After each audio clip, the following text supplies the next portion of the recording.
Hey, how you doing? This is John, and welcome to John's Long Box. Today I'm with HD Desper. Did I say that correctly? What's HW Desper? You just call me Hojo. Everybody does. Hojo. Okay, all right. So because I'm on a streak of mispronouncing everybody's names, so Well, let's make it a thing from now on. yeah, that'll be my.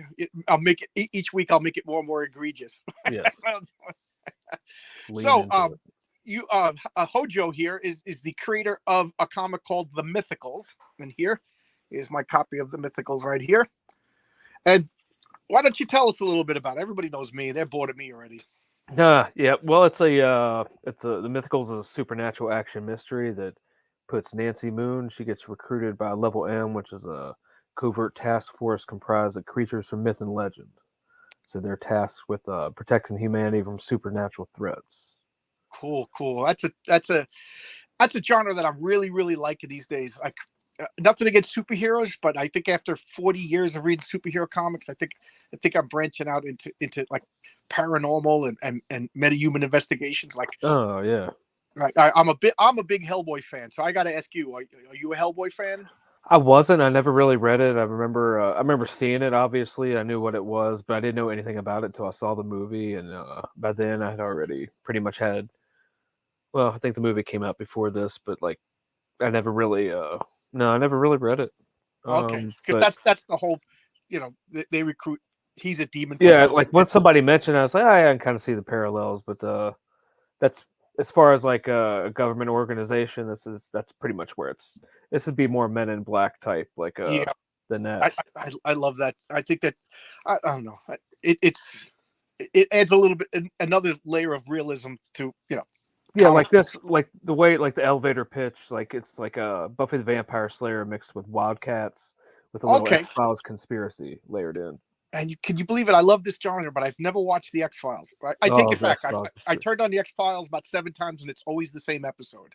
Uh, Uh, so you're the writer of the comic. I'm looking at the credits. correct, yeah, writer creator. Are you friends? Do you know the people? Did you recruit the others to your team? No, Like I found them.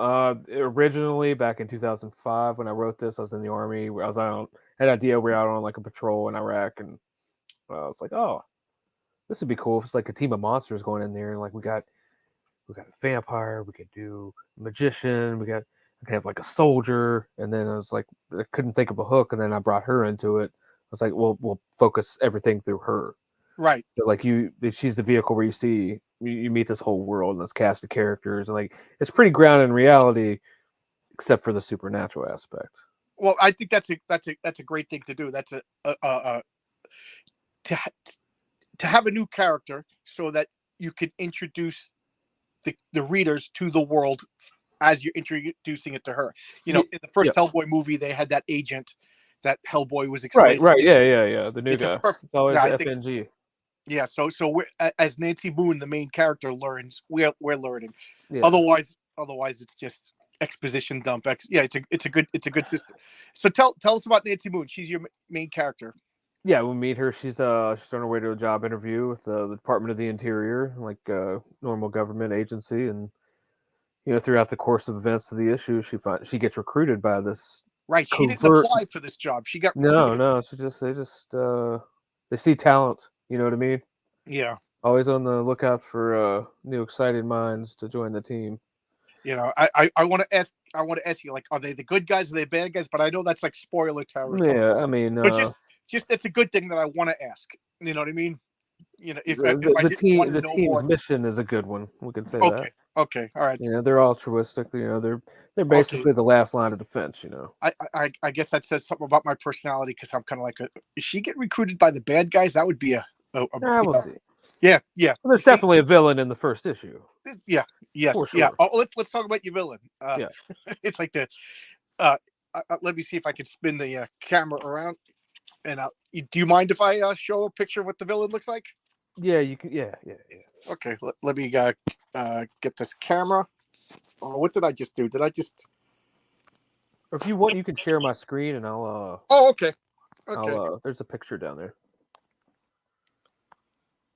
okay. I don't know what I'm doing. Oh, there we go. There, add to stream. There we go. Oh, there. That's exactly the picture that I was going to show. So Yeah, that's him, and that's the cover right there that you can get with it. Yep. So is this available right now? Yep. Let's start at the beginning. Let's try to sell a comic for you. So It's where can I available get right this? now. Well, I already got it, but let's pretend I don't have this. Where can we get this comic right now? You can go to Fund My Comic right now, or you can just type in the Mythicals in a Google search engine. Fund My Comic. Go there. It should be on one of the first 2 pages. Okay. Hard to For miss. anybody who doesn't know, I always try to treat every video as somebody's first screen. There's a web service called Fund My Comic. So you go there, and it helps guys like Hojo make their dream come true of making comic book. So you Google, you buy the comic. They act as like a It's like a pre-sale storefront. contribution. Yeah, exactly. Not everybody is done right away. Like this book was done maybe 2 weeks into the campaign. Oh, really? Started back in February, but yeah, a lot of people, use the crowdfunding, and in the future, I'm going to have to do that to be able to finance it as I go along. I'm not going to have that much money out of pocket with production costs and shipping costs and merchandise costs and all that. It eats up a lot.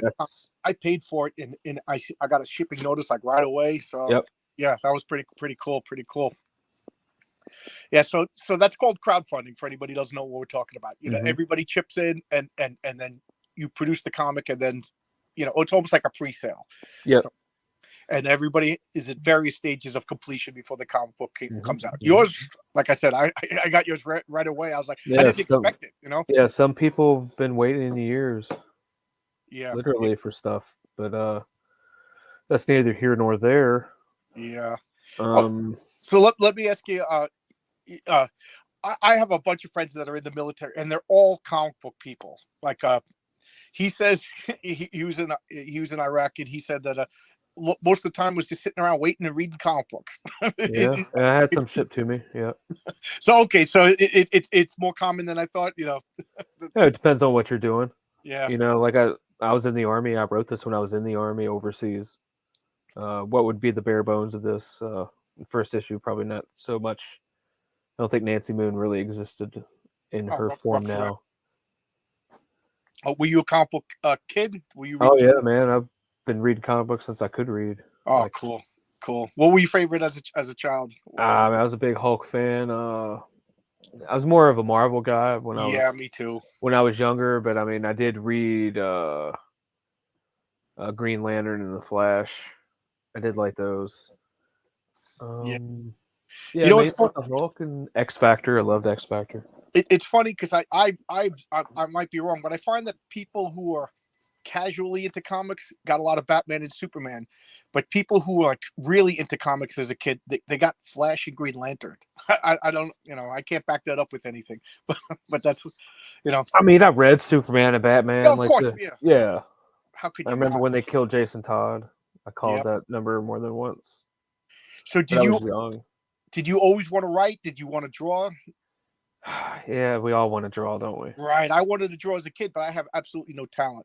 I mean, like I can draw. I'm just slow. Like I can color better than I can draw. Like, I mean, I got a bunch of alcohol markers back here. This pin up right here. Cool.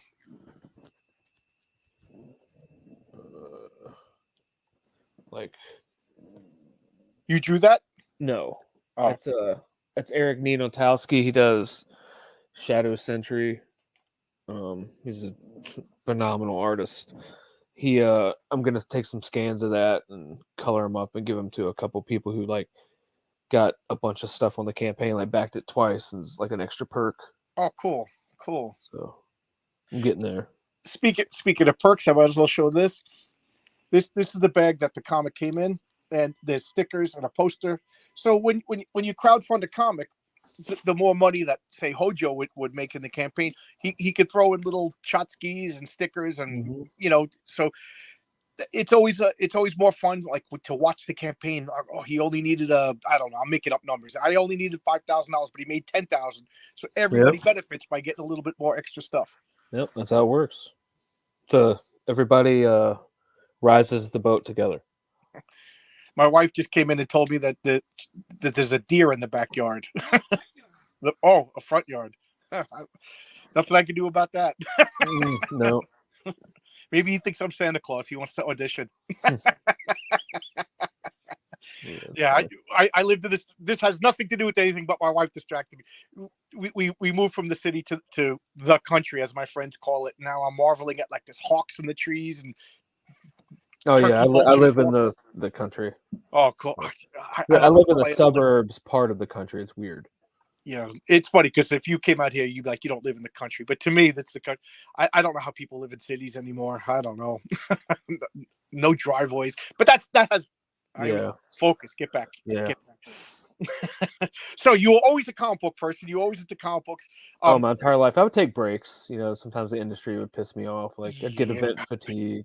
yeah. Um, Unfortunately, yes. This is one of those times, which is why people are crowdfunding comics and making their own comics. So It's just that, and the quality across the board was bad. Like, I mean, just some of the stuff I've been seeing the past year. I guess I wasn't like aware of it because I just got tired.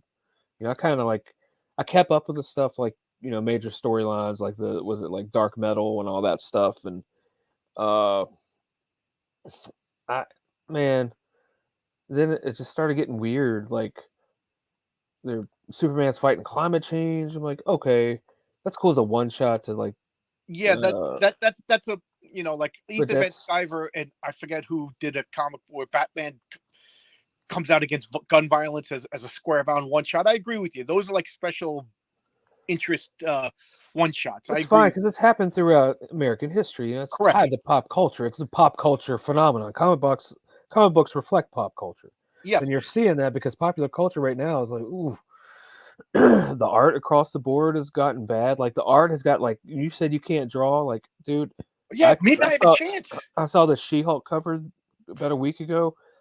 I literally look at me. I can draw better than that. Yeah, I'm not yeah. kidding. Maybe I have a chance now. I could finally draw the Fantastic Four. Oh man. But I don't want to make what $40 a page. I don't even know what to go. See, I think that's the problem is comics are selling so bad that they can't afford They to can't. pay people, and They it's like a can't. spiraling circle downwards. Yeah, we were talking before, and you were telling me that you've always had a writing bug, and you wrote some LARP stuff, and I said Yeah, man. let's Like I save this got for the. started. It was in like mid '90s. Like, I mean, I was an only child, so I did read a lot. You know, I read a lot, not just comic books. I read a lot of like literature too. Like, it's a big Robert Louis Stevenson fan. You know, like the Oh yeah, me too. the Yeah, Fantasticals of Chronicles of Narnia, all that stuff. Like the fucking, I mean, the far out stuff. You know what I mean? Like yeah, it's I had to escape reality, and so like it was like Werewolf the Apocalypse and Vampire the Masquerade. Like dude showed me like a source book. I was like, oh man, this is like because it had like about 5 or 6 pages. It was a comic book. right. Like it was a scene or whatever. It was like somebody had written the scene. And this is what happened. I'm like, this is cool shit. Where's the rest of it? He's like, oh no, it's a game. I was like, well, that's lame. Uh, but he started talking to me about it, and like I got it. I'm big into the werewolf and the vampire like comic books, video Yeah, games, obviously. all across the board, Yeah, yeah, supernatural shit. yeah. So I was like, oh, it's kind of cool, and it just left my head. They had actually Aaron Spelling, the guy who did like Beverly Hills 90210, he Yeah. did a one season based on Vampire the Masquerade. It was like Really, almost like Sopranos kind of, but like a vampire version of it. really. It was way ahead of its time. It's called Kindred the Embraced. Look it up. Oh, you know what? You just jogged an old memory out of my cobweb I know. laden. Well, that's based off of the White Wolf thing, like the Prince of the Yes, because City, the kindred is clans, that's all actually that. like that's part of like the story, the kindred. That's what they called each Yeah, other, yeah, right? yeah, yeah, yeah, yeah. And when you got turned into a vampire, they You called it the the embrace. embrace, yeah, yeah. Wow, I got to look And that so up that now. they had like the clans in it and all that. I'm like, that's cool. And then like I played uh, later on this after this, I played like Soul Reaver where they had like the clans of the vampires, like a PlayStation game. It was cool, but that always stuck in my memory like So that. you And I played started these role playing games then? what You played these role playing I, games? I tried. It wasn't for me, Oh, okay, but but you liked the books. I was dating this chick that was into it, and she took me to one in this like parking lot, and they're all like walking around like they had scripts and stuff. I'm like, well, what are you doing? And they're like, We're LARPing. yeah. I was like, oh, I know what this is. And then I told this one, I was like, well, this is a shit story. because I feel like that's how you. I read later Alan Moore said that's how you get good as a writer. Read shit stories Right. and You then read make them bad better. books. Make them better. Read bad books. Yeah. I've read a lot of bad books. Yeah, me too. I read a lot Read of a lot of bad comics. Yes. And so I just clicked one day. I was like, "Hey, girl, let me write something for this dude, your friend here. Like, I got smoked some weed or whatever." And I was like, I started thinking about. So I had this whole story for all of these people because like we sat there and partied for a little bit, you know. And then I'm like, they're like, "We're gonna LARP." I was like, "Well, I'll see you later." And so like she called. She sent me a message on my pager. It was like, "Call me. It's an emergency." It was like the star 911 back then. I'm old. And I remember I was like, all right, I called her back. She said, they loved it. Do you want to write some more? I was like, hey, sure. And so I got into it, man. And so for like a good year and a half, like I secretly took some writing workshops because all like my friends, like they don't like my nerd shit. Like I was into like music and, I played sports and stuff like that, but the nerd stuff, it wasn't as accepted back then. Oh yeah, definitely. 100%. I agree with you. You know, I'd never been to a comic convention like at all. Kind of like, No, back in the 90s, everything always you would fell get through. made Like, fun of for reading comic books, and you would definitely get made fun of for playing role-playing games. And oh if you yeah, got caught LARPing, you were the worst of the that's worst. what I'm saying. Like, I didn't want these Yeah, people. I was like, man, you might see me in public with my friends and be like, hey, yeah. you want to go LARP? I'm like, mm-mm. I don't know who you are. I don't know who you. What? What? LARP? I don't know what that is. Get the fuck out of here. Yeah, You LARPing know, was yeah. it's I the Big agree. Bang Theory kind of like Yep. made it popular and then kind of screwed it for the rest of us. Yeah, yeah. I'm like, dude, you got to say the quiet part out loud. You exposed all the secrets. It's like a Anjanora from giving away Houdinis Secrets. I remember my wife and I used to go to New York Comic Con every year, and we went, and the first time I was like, is she gonna like this? Is she gonna, you know what I mean? She's not really into. She's just a good wife that'll do what I want to do. So we went and we met all the old timers for Marvel. They had a panel, and we just sat there, Steranko and all them. and like Dick Ayers, and I'm trying to remember who else. I think it was Carmine Infantino before he Oh, passed. nice. Like Legend. they needed legends. They needed help walking. That's yeah. and they just sat around and they talked about like working with Jack Kirby and Stan Lee and names that my wife heard. She loved it.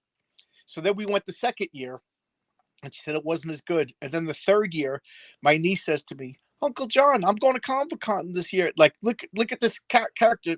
She's dressed as an anime character, which is fine, but that's not Comic-Con. Yeah, it's mainly cosplayers now. Yeah, so I'm like, oh, okay, my cute niece, my niece is beautiful. She's dressed up to some sexy thing, and I'm like, you don't have any comic books, and then we were like, we can't go anymore. It just wasn't comic book related. Whoever thought people like us would call people like that posers? Yeah, I got in trouble for saying that on Twitter once, that I'm not into cosplay, and oh man, did I get dog. I wasn't saying like they're bad people. I wasn't saying they're perverts. I'm just saying like, you don't impress me. If I'm a man, flesh and blood. I see a girl dressed up in a sexy vampire costume. Good for you. God bless you. You look great, and I'm gonna look, and I'm gonna give my buddy one of these. I'm a man, flesh and blood, but you're not into comic books. Unless you got long boxes and you're alphabetizing, and you could tell me who, the Guardian, the Elder. Did I cut out? A little bit. Yeah, sorry. Somebody just called me. It's not an emergency. I'll So what was the last thing I said? I mean? You don't impress me. Like, and I said this, and again, I got dogpiled, but I stand by my beliefs.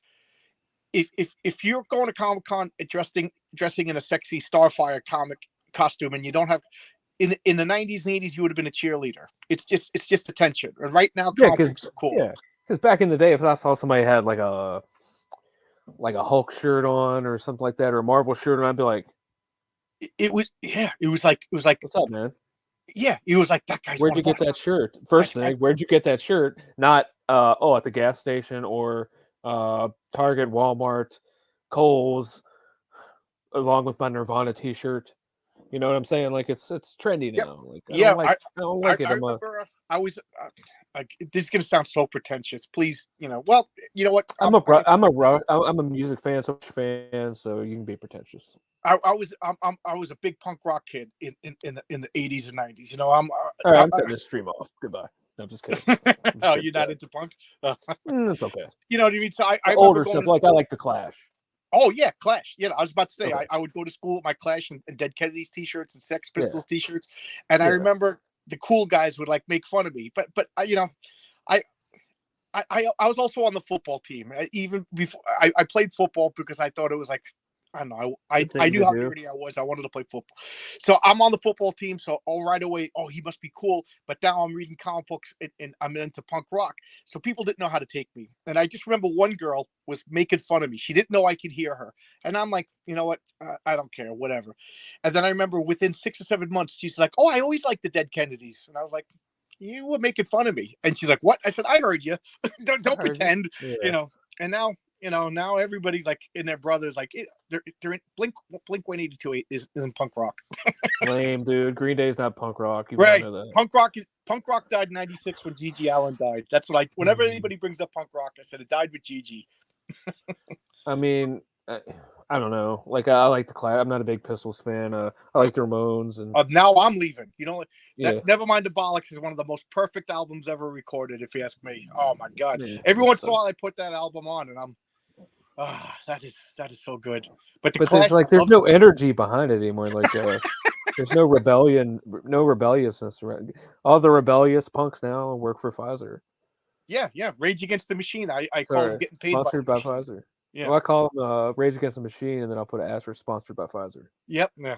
Even Fuck 10 that, years just ago. do what we tell you. That's basically what they say now. Cliff Woodbury. Is he a friend of yours? What a friend of yours? I couldn't LARP either, and I don't D&D. But writing for them allows you to be around the same crowd and still feel comfortable around them. Yeah, exactly. That's it, man. It's just find your tribe, dude.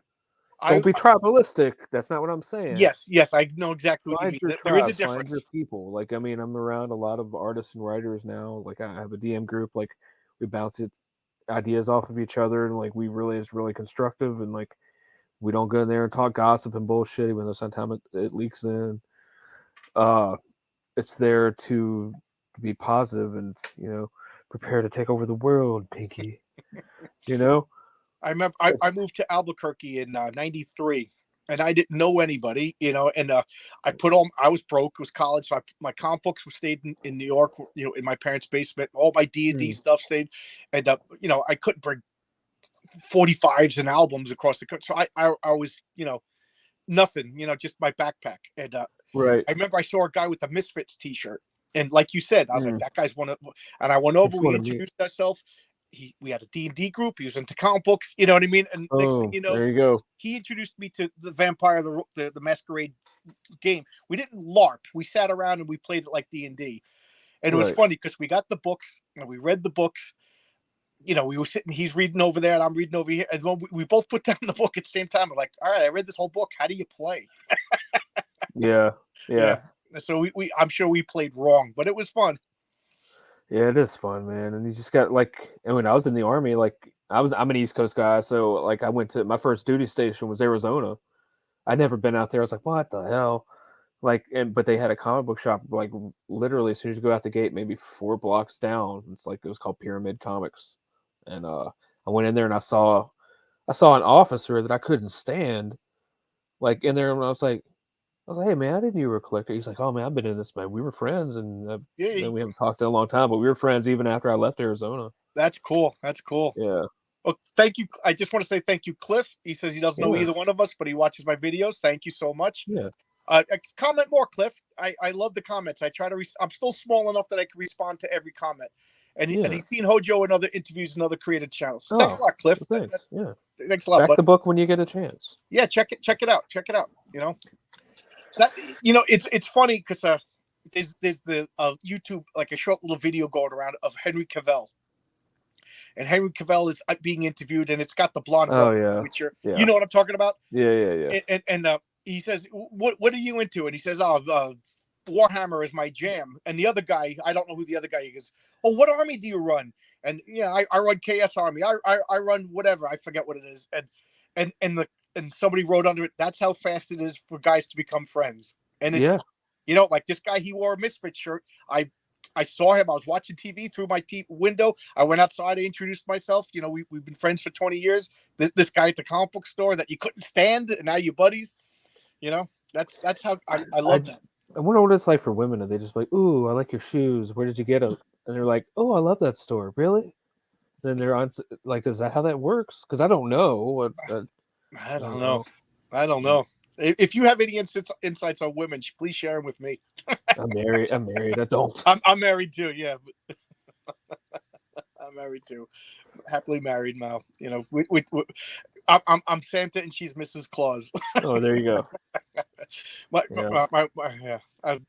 wife, she's like Snow White. She's, we got stray cats. A cat just came and had a litter of kittens in our backyard. So, nice. So I got a shelter for them. I got a camera so I can watch them to make sure they're. That's what I did yesterday on 4th of July. I installed a camera to watch the cats. And now a deer just went on our lawn. She's in her glory upstairs. She's upstairs. I picture she's baking and there's birds going around holding seasoning and sugar. Oh yeah. Moving out to the country was the best decision. It is, man. Like the air tastes different. Yeah, and the neighbors, and I said yesterday as I was putting up the cameras, my next door neighbor invited me over to a barbecue. A Filipino couple. Their grandmother didn't speak any English, and she made all this Filipino food that I've never tasted. Oh, Filipino food, it's good, man. Oh my God, I'd never. Sure, there was pork involved. I couldn't even describe it to you. It was so good. And they were like watching me because they thought that I was gonna be like, ugh. I was like, I'd go to town on some. Yeah, so I'm loving this. Okay, and I'm easily distracted, as you can tell. Oh, me too, man. I can get off on a rant. Yeah. Focus. So, how long did it take you to make this?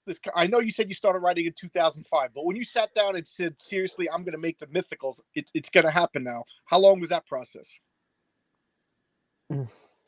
Ooh, it's tough. Well, I wrote this. What would be the basic concepts? A few character designs, and this is 2006.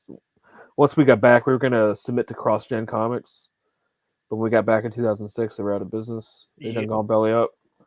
I bought a couple titles from there because he supposedly had and that's how we got talking. It was a guy when I was deployed. He was going to do it. We were going to write it.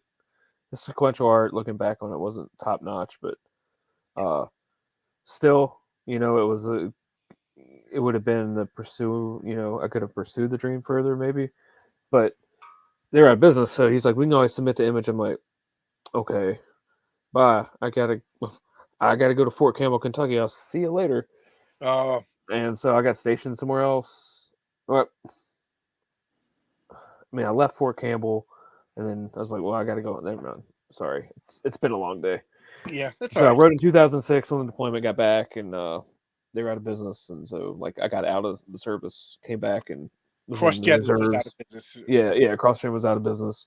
That was such a good company, and I don't know what happened. I blinked and I missed them. I vaguely remember seeing CrossGen comics, and now I'm buying back issue. They are so good. Mm-hmm. They were really good. I don't know how. Sojourn. Have you read that one? Oh, Sojourn. I have a full collection. I haven't read it yet. It's good, man. I just read the crossovers and Way of the Rat. I'm just about. Oh, Way of the Rat was good. Yeah, Way of the Rat. I forgot all about that one. Yeah. I think Aaron Lopresti was working there, maybe. Aaron Lopresti was working at. Chuck Dixon wrote Way of the Rat. Yeah. Chuck Dixon's going to be on my channel the 26th. Oh, good for you. That? How, I just sent a whole bunch of people. Try not to nerd out. I just blindly sent out asking people. Once I had a few talks, and I'm like, okay, I'm not a complete stumbling idiot. So let me just reach too high, see who responds. I sent one to Alan Moore, like he's going to say yes. Yeah, he won't. Yeah, but you know what I mean. You miss 100% of the shots you don't take, right? That's true. Yeah, Chuck Dixon's cool, man. I know quite a few people who know him. Don't hold up your Nightwing and be like, "Look at this! I'm talking to you." Yeah, told him, I said, please, if I just stare at the camera like Sidney Brady on the Brady Bunch, he just No, doesn't. he's a great guy, man. Yeah. I had Mike Barron. I don't know if you saw that. I was Yeah, I did. I was saw very that. close to fanboying out because I'm a Mike Barron fanatic. Yeah, Mike Barron's the one who actually signed off on the script and said you got something, and Oh, that's what made me. I didn't think he would effing answer, dude. he's I hit very him up on approachable. Twitter. He's very and his I don't know if you know all the stuff he's written. He wrote Smokes the Fox. Yes, And I for just my had friend. Belmont Press on a couple. Okay, me and him are good friends. We talk every day. Oh, really? Yeah, Tell him I yeah, said yeah. hello. Yeah, okay. I did a showcase on Smokes the Fox. I really like the comic he was on. Matter of fact, he's coming on in another couple of weeks. Yeah, I wrote a story for him. He's I can't talk about it. Okay, but that's cool. Yeah, he's a good guy. Yeah. Yeah, he's he is a delight. Yeah. But so yeah, I came back and you asked me the question. Like, I stumbled upon this whole crowdfunding thing in late 2021. Saw Ethan Van Sciver trend. I was like, oh, I know that guy because I came home from Afghanistan one time. Rebirth #1 was in a spinner rack. Had been there probably for like 6 months. I picked it up and read it, and I was like, "Who?" Like I didn't know Ethan Van Sciver was Cyberfrog. I remember hearing about Cyberfrog like through Wizard and like the trades back. Yeah. I never read it back then. I just knew. To me, it was something like Evil Ernie and to me it was like a silly Carrot comic, level. and I was totally serious about my comics back Yeah, then. and like Flame and Carrot. I was like Cyber, but I'd never read it, so I didn't put the two together. I was like, oh, this is Ethan Van Sciver, and then I was like, I read Rebirth. I'm like, this dude is amazing. And then so I saw him trending 2021. I was like, oh, I know who that guy is. And I clicked on it and I was like, what's all this stuff about? He's what? I went to his Wikipedia page, which is my quick propaganda compass. And I read it and I was like, Comicsgate. I was like, I saw that too. What is this about? And I was like, oh, these people are full of shit. I went back and I just saw all these people. I saw Joe Sontag's Reaper Destroyer. And then I was like, holy shit, man.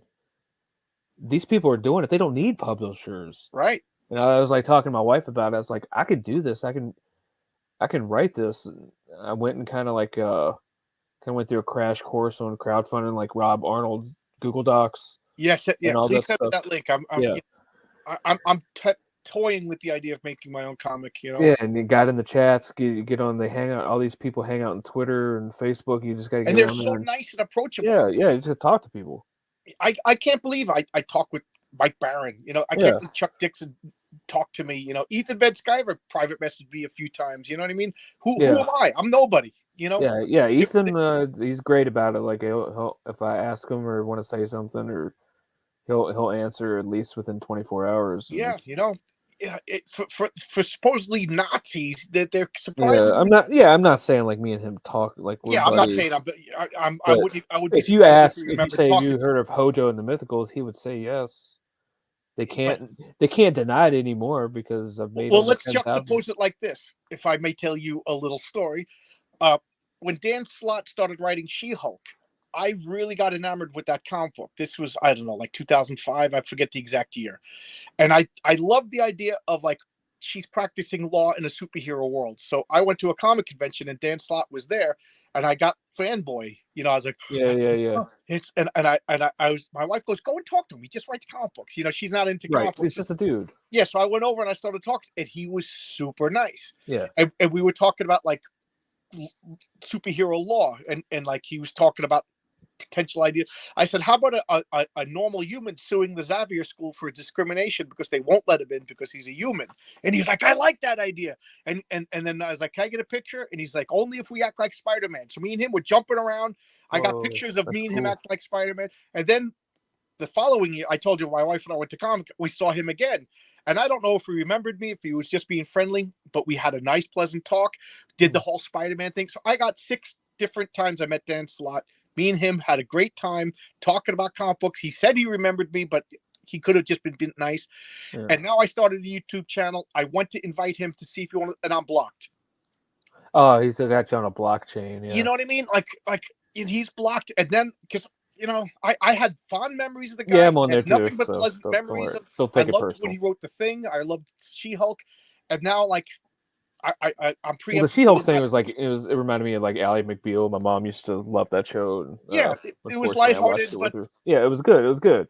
you Dan know, Slott just, I mean, he drank the Kool-Aid, man. yeah. What you know, and now he's writing In my order to favorite of all secure time, the your Fantastic Four. place there and stay there, you Right, have to do what they want you to do.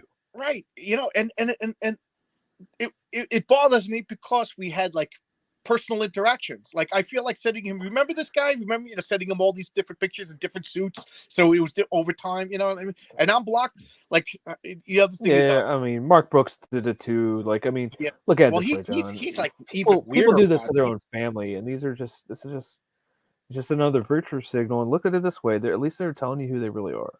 Right, right, right. It yeah. It's just so Because weird. I Like guarantee if you went up to him and told him the story, he'd be like, "Yeah, well, there's a reason why you're on that list," and he'd be right, like, yeah. Well, "Next." it's because I follow Ethan Van Sciver. I bet Yeah, Same with Eric probably. Larson. I never interacted with Eric Larson. I'm probably the only person on the planet that has every appearance of Savage Dragon comic books. You know what I mean? I met the guy. He autographed a couple of comics. We shook hands, and then I go Yeah, to talk to him on Twitter. I'm blocked. yeah, man. You know, It's a rough game. you know what I mean. Just gotta You keep know, driving and on I and know we just disagree on politics. That's fine. I disagree with my brothers and sisters. You know, we still sit at a table together and have Thanksgiving. yeah. But there are some people who won't even do that with their family because of politics, and it's Oh, sad that this no, nation has come to that. yes. Family should be like it's literally don't they, what do they call it, the ties that bind. Yep, yep. Yeah, You you need to keep your family and yeah, stop watching TV and stop listening to these people who think they know better than you. You yeah, know, a lot of you people, what you've been doing, and for the past 7 years, you know what you've been doing, and you're just letting it get to you, man. Just at some point, you got to look up and be like, no, I'm not doing this to my fellow American. well, I already mentioned I was a teenage punk rocker, and part Yeah, of and you mentioned it too, the rebellion. Something I don't know. Maybe I'm a jerk. Maybe I'm pretentious or whatever. It's all on me. But I never believed anything anybody told me, even if I liked you. In a I'll be at a party talking to people, and somebody would tell me something. And I'm like, oh, I don't believe him, but I'm not going to fight with this guy. And yeah, so my politician doesn't. I'm not mentioning names. I don't yeah, believe him. Your yeah, politician. I'm not mentioning names. I don't believe him. I yeah. don't believe anybody. Like my, I my mean, bosses there's at work. I don't in believe them. yeah, when I was in the military, and like you might hear now, it might be commonplace now, but there, and what I did in the military is trust but verify. You can trust it, but at least verify it before you go and act upon it and spouse it as fact. Yeah, trust but verify. That's a good term. I never heard that before. You you you gotta know what's the what. Stop, like we said, like Rage Against Machines now sponsored by Pfizer. Yep. It's fuck you, do what we tell you. Yep. Getting Sorry, paid that by. doesn't work for me. Yeah. Sorry. And I know it frustrates you that it doesn't work for me because we're not doing what you say, but guess what? At the end of the day, and I don't have a beer with me right now because I'm feeling a little under the weather, but at the end of the day, we could just have a beer and be like, all right, it's Yeah. cool. Let's just not talk about it. Yep. We still loved America. We still love being here. We just had different visions of it, what it should be. Stop Yep. fucking vilifying people because they don't think like you. It's weird. It's weird. And I'm not just saying the left, man, and the people on the right do it too. Yeah. Like, you Yeah. just Yeah. stop it. I, yeah. I remember what's his name. I used to love that show Community, and I remember that Dan Harmon. He Hmm. goes, "It's hard to make a TV show when half the country is effing Nazis," and I'm like, "That's really the first time I've ever heard that." And I'm like, "Who's he talking about? What do you mean half the country's nuts?" And I was talking to friends like, "Oh yeah, the other side, the other guys." I'm not mentioning names, but Them. I'm like, We both say really? they. The Nazis? They're not. They're not. That's your go-to insult. I You know, know? right? That's really Yeah. that's where you start. Yeah, they're Nazis. They are Nazis. Well, they must be the most ineffectual Nazis ever because Yeah. well, Nazis got stuff done. Yeah, they were very efficient. Yes, yes. So I don't know. Yeah, I Mm, just have to laugh. yeah. Well, And, that's and how it works. The othering and those that don't think yep, like us, we hand out extreme labels. That's exactly what it is. We other people, meaning Americans or humanity, and then it's easy to attack them. Yeah. And my cousin won't talk to me anymore because she said, it's not enough to be not racist. We have to be anti-racist. Oh, that's a red flag term for me. Yeah. So I said, well, and again, this was the first time I ever heard of it, and I'm the kind of jerk that doesn't believe anything anybody. So what is anti-racist? I said, can't I just be a normal person and walk around and accept people? I said, what do I have to do? This sounds like dogma. What do I have to do? Yeah. And it was like, basically, so she says, now you have to, like, because of systemic racism, we have to flip it. And basically we have to be prejudiced against the other people. I said, why can't we just not be prejudiced? I said, what? I said, this is a religious belief. They can't accept that because that's a divisive, that's a way of controlling people. Like the oppressed are always worse than the oppressors when they get the power. Anti-racist by logic, and you want to do mathematics with it. Anti-racist means you have to be more racist than the racists. You have to double up on the racism to be more racist. It's a religious belief. It's like saying the only way to fight. Eric Cartman actually put it the best way. He said the only way to fight hate is with more hate. That's what they're doing. They took that. That was a joke. They took that to heart. Like 1984 is a roadmap to these people, not a warning. So I was like, I said, for somebody who's an atheist, you're giving me a religious belief because you're telling me that there's somebody keeping track of all this stuff. Yeah. I said, and then what? And then the bells get a ring, and karma has been balanced. And then it's like, yeah, we're going to introduce a social credit score. I said, who keeps track of that? You? Who watches the watchers? I said, this is nonsense. I'm just going to be nice to everybody, whatever. And we don't talk anymore. Yeah, and I tell people it's like the most important thing in America that they're trying to push. What's the most important thing to you? What best represents you is your identity. You're a blank hyphen American. You're a insert color country of origin American. Yeah. Be a post hyphen American, which means everything that comes before American. And this isn't a nationalism. Don't call me that word. Be a post hyphen America, as in we're in America. Be nice to each other. Represent the ideals of life, liberty, the pursuit of happiness for everyone. I don't care who you are. I don't care what you believe in, as long as it's not antithetical to the Judeo-Christian beliefs that this country was founded on. And that does not mean racism. That is freedom, and it's not encoded for a certain color. That means individual rights. Individual rights, not stop making the state a religion. That's what they're doing. They have swapped politics for religion, and social causes for sects, and group rights as opposed to individual rights. The Nazis were for group rights. Yes, I keep trying to drill this into my niece. Like when she says blank rights are human rights, I'm not going to say the group because then people are going to get mad at me. But blank, I said no. I said individual rights. I said every individual has the same exact rights. If you advocate for groups, then you're saying that the government can give preferential treatment for groups. Exactly. I said, so now what's to say? Okay, now Aryans have better rights. She's like, no, we have individual rights or we don't have rights. Yeah. You have protected rights, and you also have what she's talking about are privileges. Like, correct. I have a veteran status. That is a privilege. And guess what, honey? I earned it. Yep. Yep.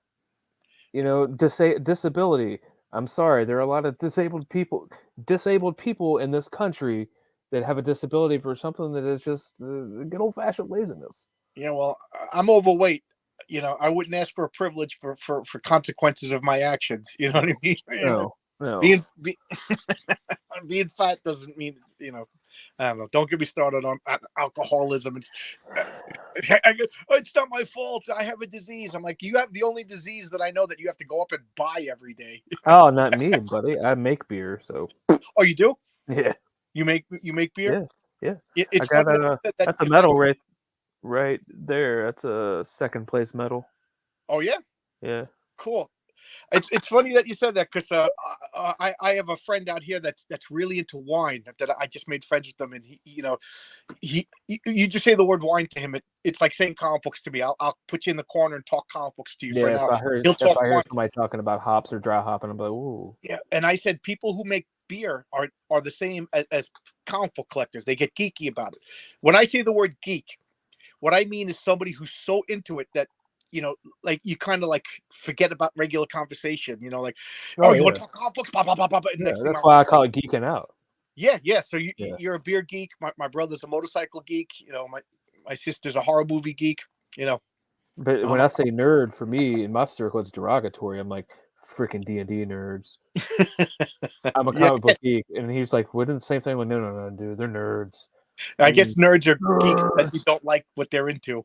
Exactly. Yeah. And but like I said, at the end of the day, it's all cool. And on It's Fund all, My Comedy, you can also buy role-playing games and card games now. so do you play role playing games? No, not really. I don't have time for it. I never got interested. Like I tried You never D&D. played Dungeons and Dragons? Like yeah, I went in there one time and he was pumping it up on what it was gonna be. I'm like, oh, I saw the cartoon. It looks cool. So what are we gonna be doing? I thought it was like I was like maybe 11.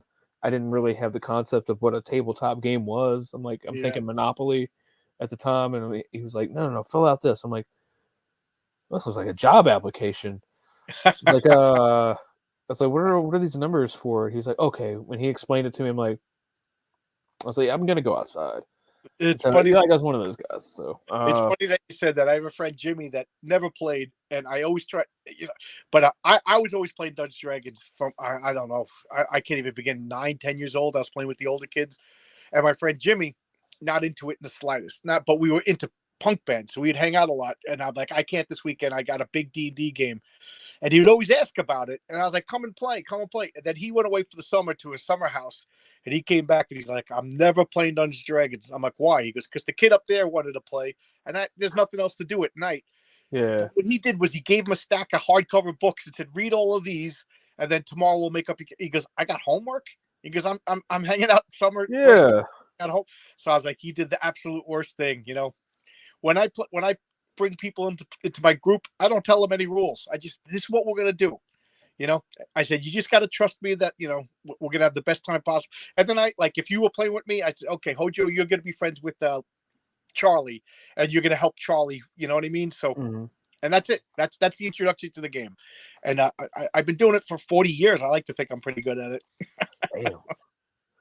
Damn. I play all the it's just hard as adults now with all my friends having kids, and then their kids are having kids, so we don't play as much as we used to. I mean, I don't know. Like, there's a group of they're in their 20s guys at work. Like they're. I mean, the one guy's big into it. He said he's been playing since he was like 7. I'm like, dude, I don't even know if I could read at 7. But yeah, I remember seeing all the. I think that's because I'm into the fantasy stuff. Like the dragons, all that. That's cool. And so like the premise of it is awesome. I think it's one of the greatest creations ever. But it just wasn't my thing. I remember seeing the old was it TSR that used to make it. Yep. I think it was like TSR would make the games or whatever. I'm like, it would have these cool covers with it's like a dragon coming out of the box. I'm like, oh, because they were always stuck in the back of a comic. Yeah. Yep. So that was good cross promotion back then. Yeah, comic books.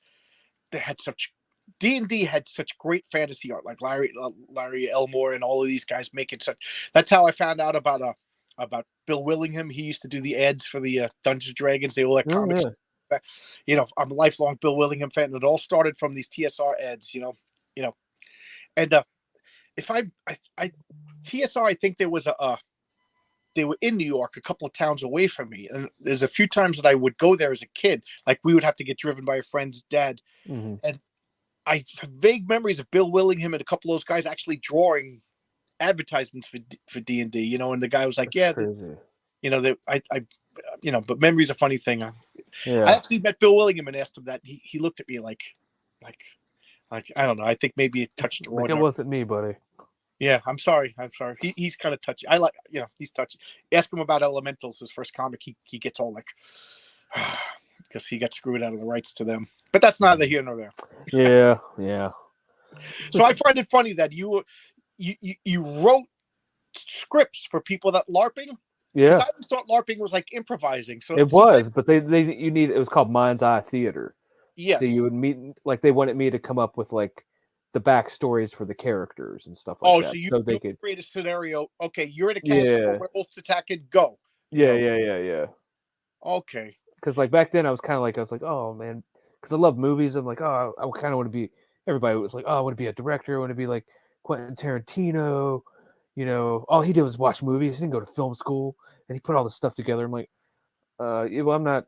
It's because I would write sequels to movies and stuff too, like in my little scribble pad and all Oh, that. that's cool. But like, I was a big Peter David fan, and then when all that, I kind of put all that on the shelf until just one day, like I said, I'm on patrol and I had this idea, and like it just like it poured out of me. I wrote probably 100 pages worth of scripts and ideas and stuff like that just over the course of a couple months. It was just crazy.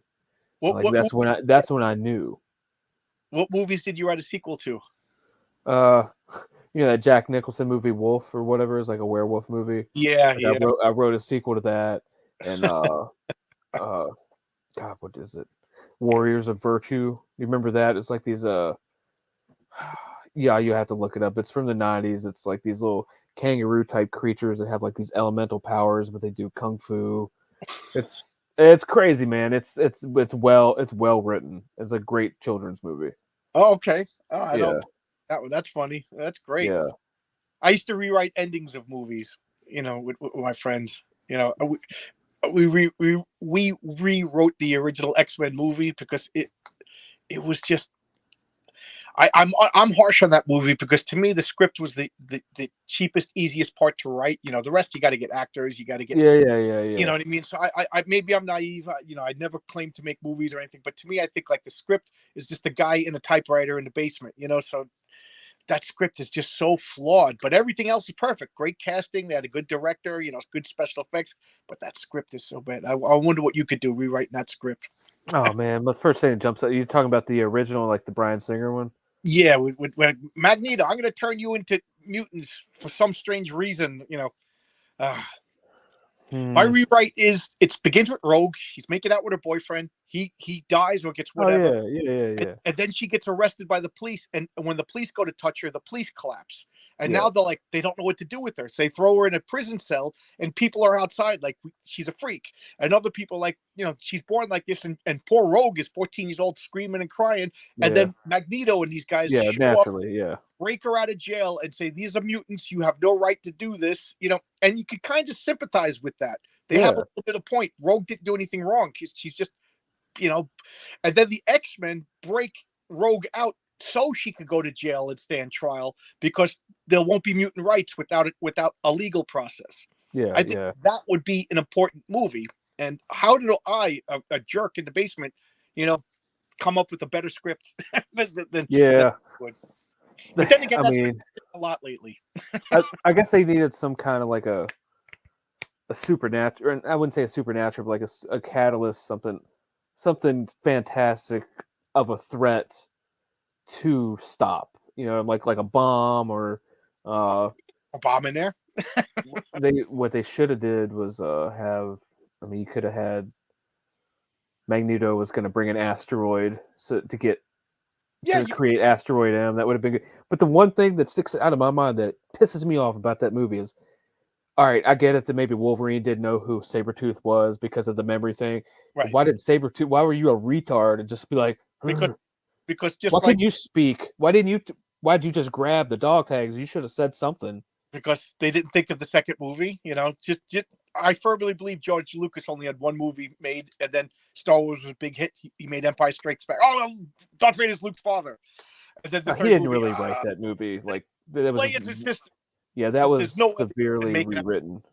They were brother and sister. Yeah, bullshit. I'm not gonna get into it. I'm not a Star Wars guy. I'm more of a Star Trek guy, and we have our own problems. Yeah. Well, I was in third grade when Star Wars came out, so Star Wars was it. I was obsessed. I bet. Oh my God! I lived, eat, breathe Star Wars, and the sequels came out, and I was like, okay, all right, whatever. But the prequels came out, I'm done. I am done. I'm done. Now you wish you had them back, huh? Yeah, be careful what you wish for. And Star Trek.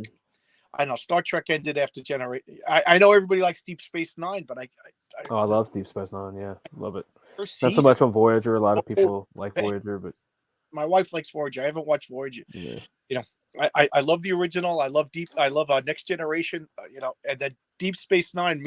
My wife and I, we watched all the originals. We watched Next Generation, and then we were excited to watch Deep Space Nine, and we just stopped. It's can't get through I think we're at the beginning of the second season, and we're like, yeah, it really doesn't find its footing until he shaves his head. That's what everybody says when Worf shows up, and yeah, when end of season 4, I think, is when Worf shows up. But even before that, they start to find their footing when they start to get off planet with the Dominion and all that.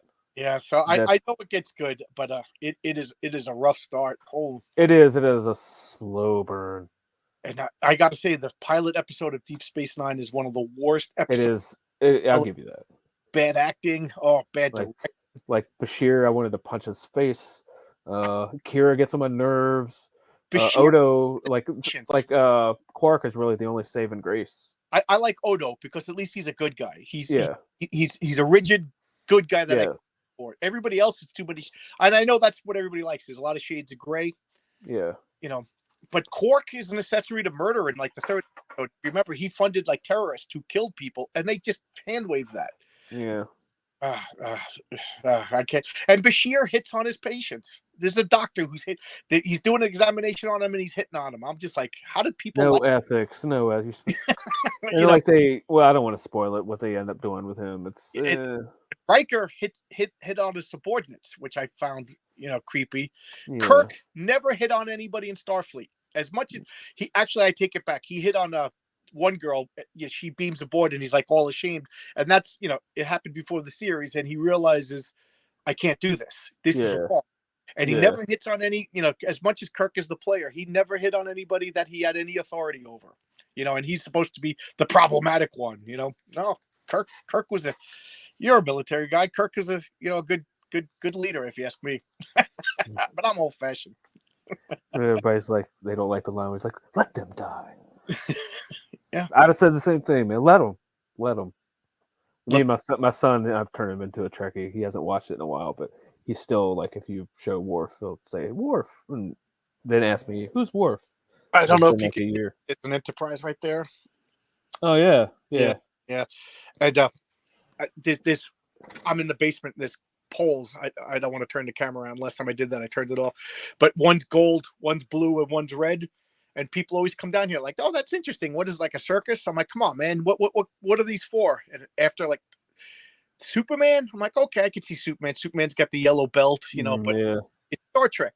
And they're like, oh, So I mean, I grew up watching the original Star Trek, but I haven't watched Picard. I haven't either. I haven't watched. I was told to stay away from Discovery, but I was also told that it's good now that they learned their lesson. But why at this point? Why bother? Discovery, and I know this term is used too much, but she was just a Mary Sue, Yeah. Same with Rey. Why was anybody else on in Star Wars?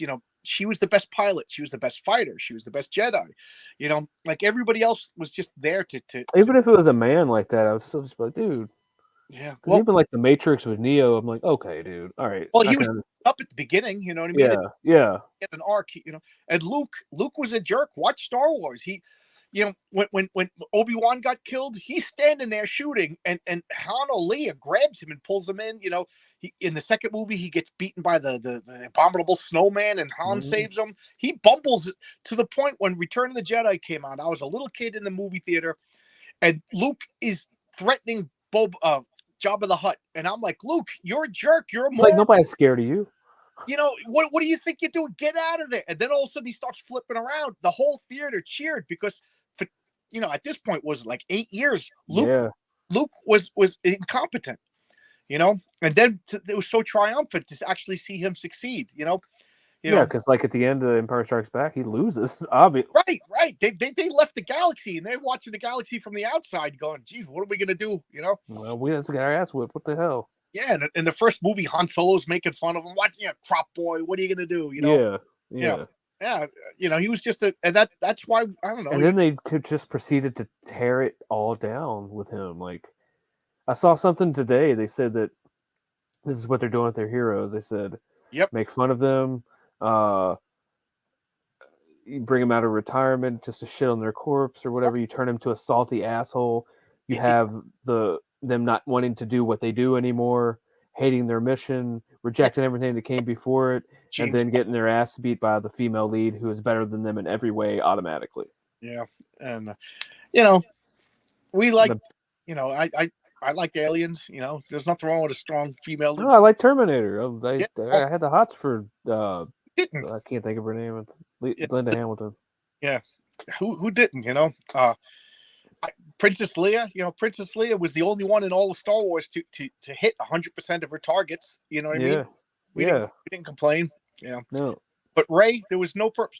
They didn't need a pilot. They didn't need a translator. They didn't need anything else. Nobody else was necessary in the show. And like the little side plots with him, like the pilot or whatever. I didn't care about him. I thought it was gonna be cool. Like Finn, you're gonna make him a badass Jedi. What do? You stick him in the background with some Asian chick, and people are mad that like he's like, oh, I don't want to be a stormtrooper. I'm like, yeah, you said that 2 movies ago. Yeah, well, that was kind of cool. That was interesting. A stormtrooper who doesn't want to be a stormtrooper. But do something, man. And I remember after the first movie, we were talking about it. We went to a restaurant with a couple of friends, and they were like, "Yeah, Poe Dameron." I'm like, "Who's he?" Yeah. Oh, he was the pilot guy. I'm like, pilot guy? Like, I didn't even remember him, and I'm supposed to, he was barely in the first movie. You know, I guess he was supposed to be the Han Solo guy, but he was barely in the movie. Who cared about him? You know, and what pissed me off is Han Solo shows up, and instantly Rey flies better than Han Solo. Yeah, he's like saying, "Good job, this ship's yours." I'm like, "What?" And then Han Solo dies. She just takes the ship and Chewbacca. Chewbacca's now her sidekick. Yeah. Chewbacca should have been like, we were partners. I'll drive you home. Yeah. Goodbye. This is my ship now, bitch. Oh, Chewbacca. I'm an accessory. I got tenure, and she's a better engineer and better at fixing things than he is. So he's like, they should have done a thing with him throwing his what the fuck good am I? Yeah, I'm going home. Yeah. I'll drop you off. What planet do you want? I'm going back to Kish. Yeah. God, man. I don't know you people. I don't know you people at all. So I've been talking about everything else. Yes. I want to comment. For those of you who watch my channel, thank you for watching. Cliff, thank you for commenting. My whole philosophy is I want to talk comic books with people like comic books. And Hojo over here obviously likes comic books to the point where he made his own comic book.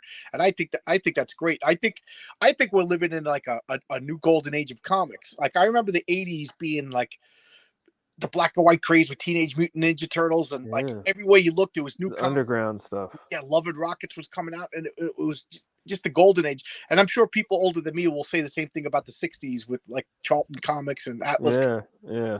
But that's before my time. But it's definitely a renaissance happening. Right now, there's so many cool creator-owned passion projects coming out that I almost can't keep up with them. Me neither, dude. Me neither. Yeah. Hope so. Okay. I got some backup over here. As Avi say, guess he hopes so that he thinks it's the golden.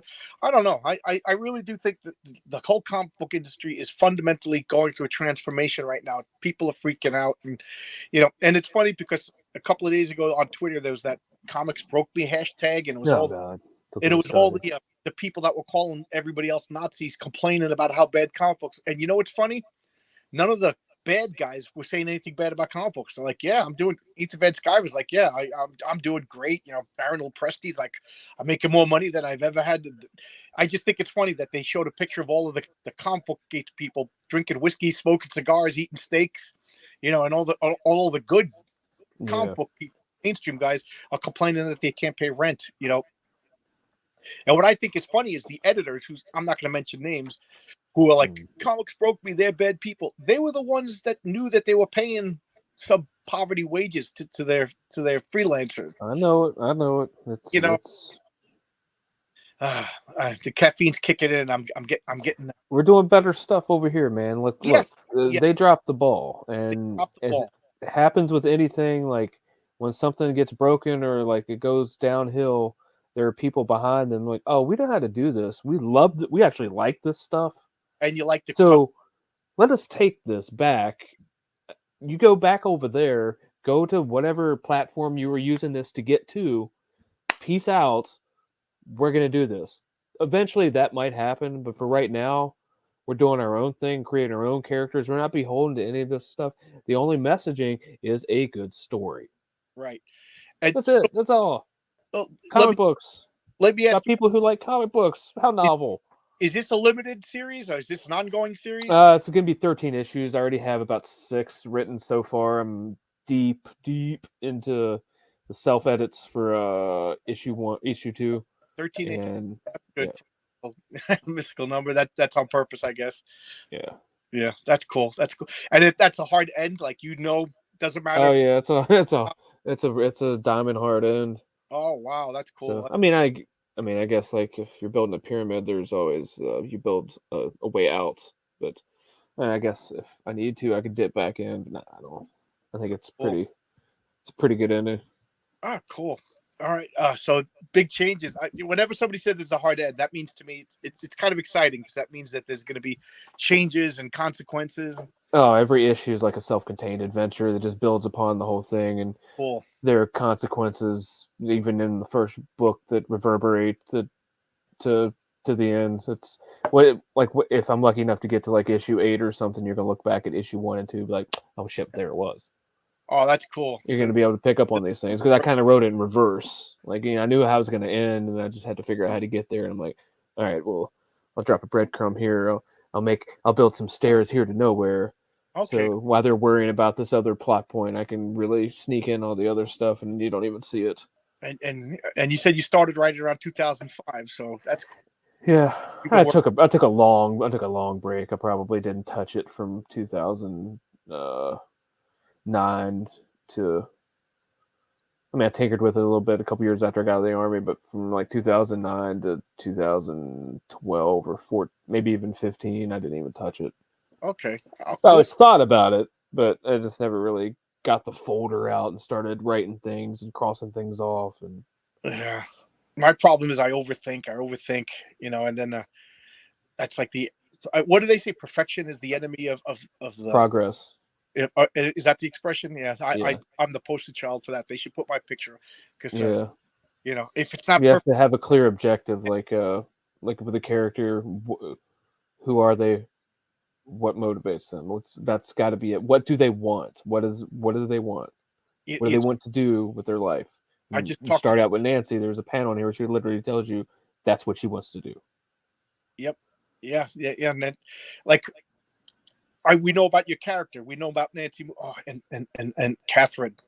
This, I seen. Okay. All right. I want to talk about Catherine. Yeah. But It's by the book, folks. By the book. By the book. Buy the book and you'll understand what I'm talking about. Yeah, I've heard eventually, in about a month or so, everybody's gonna know the ending. But let's just Okay. keep it down for now. We can do a follow up where I'm like, yeah, didn't see that one coming though, did you? Yeah, no. I'll just say that. As I would say, Brian Bauer, who does the Wolf and Batsy comic over at Alterna, I was talking to him about world building, and he says to me, he goes, "You've been talking to me about 4 hours about the world of your comic book. You haven't mentioned the characters yet." Yeah. And he stopped me and he goes, "Dude," he goes, "your world is fine. Now come up with the characters. Why do I want to read these?" Yeah. Because everybody reads Wolf and Batsy because they want to know about Wolf and Batsy. He goes, "I know the world, but you don't, and it's not important." You'll get what I need you to get eventually. And I was like, they say people don't change their minds. Well, that was like a punch in the face. I'm like, yeah, absolutely right. As a matter of fact, I was driving yesterday. My wife, for 4th of July, we went up to some food places. We spent $45 on 6 cupcakes. They're good cupcakes, but geez, $45. And I saw street names. I said, that's the name of my character, Yeah, So, there you go. Yeah. Inspiration it's passive, stuff like that. Yeah. I get a lot of good when I'm in the shower. I get a lot of it. And I've talked to many people who write and they get that. When I'm driving in my car and listen to a song, I'm like, I'll see a scene or something, I'll be yeah. And then like I'll open up a little voice to text document on my phone, like Music is I have this long file that's just like a bunch of convoluted ideas. Only I would know what they all mean. You'd be surprised how many because like my role playing games came from songs. Yeah. Like, oh, this sounds like an epic D&D adventure. Oh, okay, and blah blah blah blah. Next thing you know, I'm coming up with an idea. I do have to wrap this up in about 5 minutes. Oh yeah, I got the call. I'm sorry. In it too. So this is a good time. So close this out. Tell us about the Mythicals, and we'll, I talk too much, so go ahead. Yeah, go. sure. If you want me to go through the pitch again, it's a supernatural action mystery. Yeah, put up your Kickstarter. Let's. Okay. Yeah. Let me go back to this. Sorry. So those of you who don't know, Hojo is selling it on Fund My Comic, which is a website. So you type in Fund My Comic, it'll bring you to a web, and there's a bunch of people making comic books. It's such a cool idea. Yep. And that's where you could pick this up. Here's his campaign. The campaign. There's one of the covers right there. It's from Dan Daw. It's the whole team. You get Lucas the soldier. He's the first human commander of this unit. And Nancy Moon, obviously, right there in the middle. Daniel Montclair, he's kind of like he's a techno mage. He's like their magical like Q from James Bond and makes all their little gadgets. Cool. You got the vampire back there. And right here, we'll go through the tiers. You can get a digital of the book with all the fan art. It's 24 pages of story plus 4 pages of fan art for $8. And you can, if you get the comic itself, it's $13 for each cover. You can get both covers for $22. And then along with that purchase, you can add on the merchandise tier, which is a beer koozie, a patch, and a magnet for an extra $10. And or you can get the collector's tier with a metal card right there of the vampire. And I'm telling you, those things are fire. Like the blue and red, it just pops so much. Cool. And then a card of Lucas and Daniel. And of course, everything comes with that's the box right there. Sorry, I'm going through it too so fast. I got to roll in a second. But that's the Peter Gilmore cover. It's complete fire. It's one of the pages. What else not in here? Crap. I thought I had the... Oh, yeah, these are the stretch goals. You get a mini print of the grayscale of the Peter Gilmore, a card of the Inquisitor from Eric Hodson, and a print from the box, which I'm going to show you in a second, and a free chibi sticker. I think I saw you got the hologram upgrade, John. Yeah. Good job on that, winning the raffle. And everything from Fund My Comic comes with this Luke Stone exclusive print, who is the co-owner, operator of Fund My Comic. Oh, cool. And then when you get the box, you get this collector's box with everything mentioned above, plus this exclusive glow-in-the-dark bookmark. Cool. Your eyes, it's the prophecy, which is the key to everything. At the end, you're going to know, like, all of this pretty much lays out the series. Oh, okay. So you got your whole world built. You got everything. Cool. Yeah, we're done, man. We're all set. And her eyes right there, that green right there, it's like a spot glow they added to it. So if you like throw that in the closet there, her eyes will glow. I don't know if you'd be needing a bookmark with the dark, but hey. See, you make your own beer, so let me know if this is an apt analogy. What you're doing right now is like an artisanal beer, like Budweiser is Marvel and DC, but you're making a craft. Is IPA the correct word? I'm not a bear guy, Oh yeah, I drink IPAs all the time, but I drink one after the stream. Make it a rarer, cooler, artisanal beer comic book. Because I love comic books, and this is what I'm gonna do. That is so cool, man. I wish you all the best. I'm one of these people that I think it's great. I want you to make $1 million. I've said this to everybody who comes on. I wish you could. I hope everybody who subscribes at least give him a check. Look at it. I can't order anybody to buy anything. That's not right. But check him out. He's a good guy. He's making comic books. He's having fun. He's a personable guy. He likes us. You know what? Yep. Zaria says thank you guys. This is what it's all about. It's fun. This is a passion project. Why not? What are you gonna do? Watch Odd Couple reruns? Read a comic book. Yeah. Thanks a lot. I always end this with my wife is calling me for dinner, and because she is. I go to bed at 9:00. I heard her stomp. Yeah. All right. And thank you. Anything you want to say at the end? I know I talk too much. No. Thanks for stopping by. And if you got some time, check out the campaign, play the trailer. Didn't have time for that this time, but the trailer is awesome. No, anytime you want to come back, we'll talk issue 2, whatever. You know, Yeah, man. I enjoyed talking to you. You're, cool guy, personable guy. You know, you like comic books. I didn't even realize we've been talking for over an hour until you said something. You know. Yeah. It's really when you get in a stream like this, it's gone like that. And I so nervous, and then I realized these guys are great. Why am I so nervous? Yeah, man, don't be you nervous. know, I always like, what are we going to talk about? Next thing you know, it's an hour goes by. You know. We all read our comic books Thanks. left to right. I'm just kidding. All right, see you, man. Thanks a lot. See you, everybody. Thanks for showing up. I'll put a link in the description to where they can find your comic. And guys, give them a check. Check them out is what I meant to say. Thanks a lot. All right, see you guys. Bye. All right, bye-bye.